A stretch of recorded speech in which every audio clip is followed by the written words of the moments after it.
With the recent discussions that we've been having about capital punishment, there's been a misconception. The misconception centers around a Mishna in Masechet Makkot that says that a beis din that executes somebody every 70 years is considered a bloody or a murderous beis din. That means that a court is obligated to find people that are guilty of capital punishments guilty and carry out their punishments of execution. But as the Gemara goes into detail, it's very easy to find a technicality that gets them off of the execution and finds them innocent. Then some things might happen to protect society, but in essence, this idea that a beis din that executes is murderous has taken on a life of its own. And it's a real, true misconception.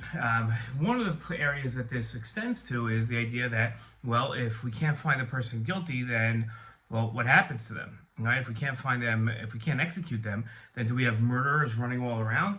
And the answer is that there's a check and balance to this, which is the king.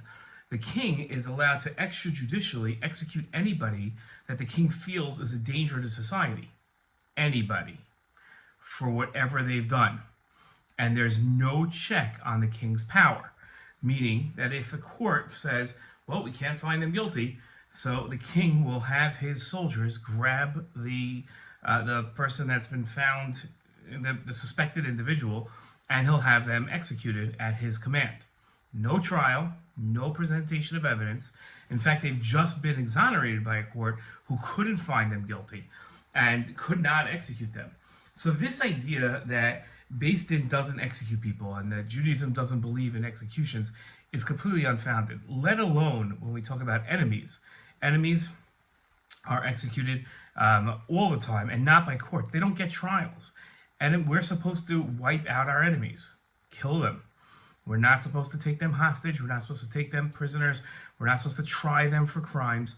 When somebody says that they refuse to make peace with the Jewish people and comes after them, then the Torah's command, I'm not saying this is for today's, that's not this discussion, this is a Torah discussion, but the Torah's command is that we kill them. And that's it. They forfeited their right to life by standing up against the Jewish people.